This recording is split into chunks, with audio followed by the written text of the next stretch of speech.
Good morning student, आप लोगों का सक्सेस स्टडी पॉइंट में स्वागत है।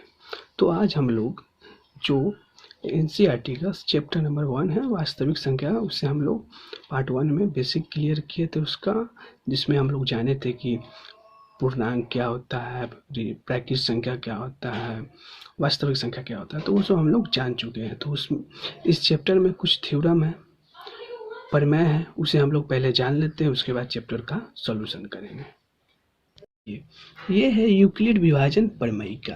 तो यूक्लिड विभाजन प्रमेयिका होता क्या है? तो देखिए, यूक्लिड जी थे, वैज्ञानिक थे, जिन्होंने अपना एक प्रमेय दिया, प्रमेयिका दिया, जिसमें उन्होंने HCF निकालने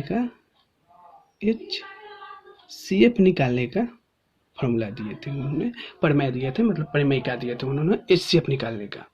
तो HCF क्या होता है उसे हम लोग आगे पढ़ेंगे। अभी हम लोग जानेंगे कि उन्होंने क्या प्रमेयिका दिया था। तो चलिए लेट्स स्टार्ट। कह रहा है कि दो धनात्मक पूर्णांक किसे कहते हैं, हम आप लोग को इससे पहले वाले पार्ट में हम लोग पढ़ा चुके हैं, तो उसे आप लोग नहीं देखें तो देख सकते हैं। तो बोल रहा है कि दो धनात्मक पूर्णांक ए और बी दिए रहने पर, मतलब कि अगर दो धनात्मक पूर्णांक दिए रहेगा, एक ए और एक बी दिए रहेगा ना, तो ऐसी अद्वितीय पूर्ण संख्याएं क्यू और आर विद्यमान है कि ए बराबर यही दिए थे, ए बराबर बी क्यू प्लस आर, जहां जीरो बराबर होगा आर के या जीरो से बड़ा होगा आर, और आर हमेशा किससे छोटा होगा, बी से हमेशा छोटा होगा। यही प्रमेयिका उन्होंने दिए थे, यूक्लिड विभाजन प्रमेयिका यूक्लिड जी दिए थे। तो यही दिए थे कि ए बराबर बी क्यू प्लस आर। तो उन्होंने ऐसा प्रमेयिका दिए थे ना, जिससे ये HCF निकालने का एक विधि है। इससे HCF आसानी से निकल जाता है। पहले हम लोग 9th में पढ़ चुके हैं अभाज्य गुणनखंड विधि, तो हम लोग ऐसे HCF निकालते, 2 अंक दिए रहता था तो हम लोग ऐसे अभाज्य गुणनखंड विधि द्वारा निकालते थे। तो इसमें थोड़ा समय लगता था, बट इससे आप HCF थोड़ा जल्दी निकाल सकते हैं, इसलिए उन्होंने ये प्रमेयिका दिए थे। तो देखिए, इसमें 2 संख्या दिए रहेगा, जैसे हम यहाँ पे दिए हुए हैं संख्या, 2 धनात्मक पूर्णांक ए और बी दिए हुए हैं, तो हम इसका HCF निकाल सकते हैं। तो चलिए लेट्स स्टार्ट। अब जानते हैं कि ये प्रमेयिका असल में आया कहाँ से है। 9th में पढ़ चुके हैं कि भाज्य बराबर क्या होता है।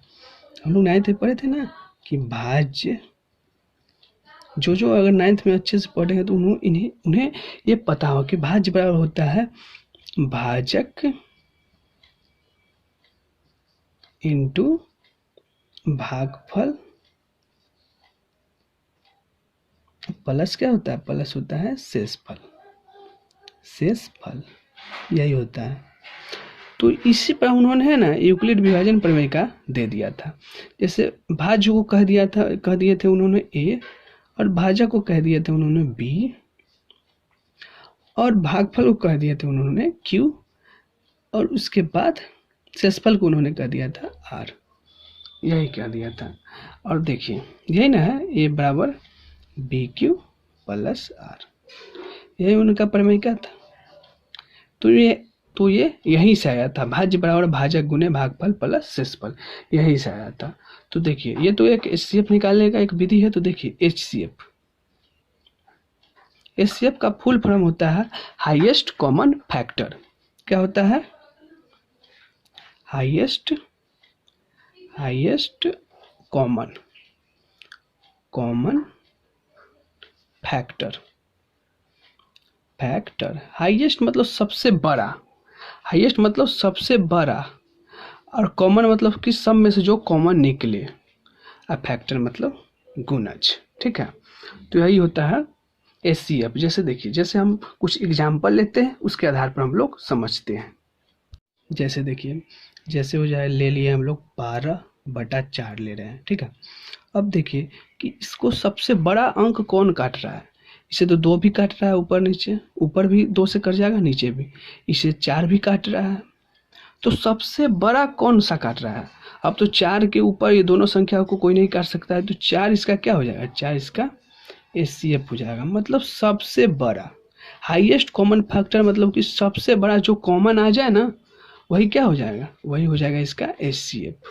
अब देखिए, इसी को हम लोग अब जो यूक्लिड जी जो विभाजन प्रमेय दिए हैं उसके आधार पर समझते हैं। जैसे देखिए, जैसे दो पूर्णांक अंक दिए रहना चाहिए। जैसे यहाँ है ना कि दो धनात्मक पूर्णांक ए और बी दिए रहने पर, तो देखिए अब एक बात हम बता देते हैं, जैसे कि ए है ना, तो ए यहाँ सबसे बड़ा होगा और बी क्या होगा, बी उससे छोटा होगा। तो ए हमें सबसे बड़ा लेना पड़ेगा और बी उससे छोटा लेना पड़ेगा ए से, ठीक है। चलिए तो देखिए, तो यहाँ पर देखिए, यहाँ पर क्या चीज़ था, 12 था और क्या चीज़ था, 4 था। इसी का हम लोगों को क्या चीज़ निकालना है, इसी का हम लोगों को निकालना है HCF, ठीक है। तो देखिए, अब देखिए, तो सबसे बड़ा को हम लोग किस क्या चीज़ मानना है, उसके उसे हम लोग को A मानना है। तो A बराबर हम लोग 12 मान लेंगे और उससे छोटा वाले को हम क्या मान लेंगे, B मान लेंगे, ठीक है। अब चलिए, अब इसे भाग लगाते हैं। आप लोग पढ़े थे 9th में ना, बीच में क्या मतलब इसके बीच में होता है, भाज को रखा जाता है, भाज होता है, इधर भागफल होता है ना भागफल, इधर होता है भाजक, और नीचे क्या आता है, नीचे आता है शेषफल, नीचे आता है शेषफल, ठीक है। चलिए अब देखिए, तो हम लोग को भाज्य को क्या चीज माने, हम लोग भाज्य को माने हम लोग A, भाजक को माने हैं B, भागफल को माने हैं Q और शेषफल को माने हैं हम लोग R, ठीक है। तो अब इसे हम लोग भाग लगाते हैं, तो भाग लगा लेंगे। यहाँ पे 12 में किससे भाग लगाएंगे, 4 से, तो कितना 12 में 1 कटेगा। तो ये देखिए, एक बात हम नहीं बताया अभी तक, HCF यूक्लिड विभाजन प्रमेय से जब हम लोग HCF निकालेंगे ना, तो शेषफल बराबर मतलब R बराबर जब तक जीरो नहीं आएगा, जब तक जीरो नहीं आएगा तब तक भाग लगाना पड़ेगा, तब जाकर हमें HCF प्राप्त होगा। अगर लास्ट में आकर जैसे कि शेषफल बराबर 0 हो गया, तो समझ जाइए कि उसका B ही उसका क्या चीज होगा, उसका B ही उसका HCF होगा। मतलब B बराबर मतलब भाजक ही उसका क्या हो जाएगा, उसका HCF हो जाएगा, ठीक है। तो चलिए देखते हैं आगे। तो इसे 3 बार 4 दिया क्या चीज होता है, 12 होता है। तो ये तो फर्स्ट बार में ही लग गया, तो क्या चीज आ गया, डायरेक्ट 0 आ गया। तो इसको देखिए हम लिखेंगे, यहाँ पे लिख सकते हैं हम लोग, यहाँ पे हम लोग लिख सकते हैं ना, लेंगे यूक्लिड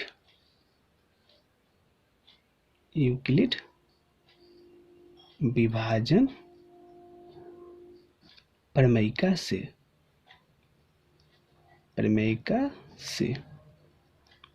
क्या होता है, A बराबर BQ प्लस R, जहाँ 0 बराबर हो सकता है R के, या R बड़ा हो सकता है 0 से, बट B से R छोटा होगा, ठीक है।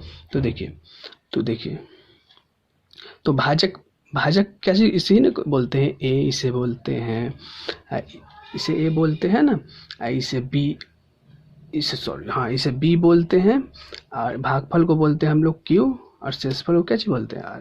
तो देखिए A बराबर क्या चीज दिए हुए, A बराबर, एक मिनट गलती थोड़ा हो गया, चलिए अच्छे से समझते हैं। भाज्य को हम लोग A बोलते हैं, ये थोड़ा गलती हो गया, भाजक को हम लोग B बोलते हैं, ठीक है।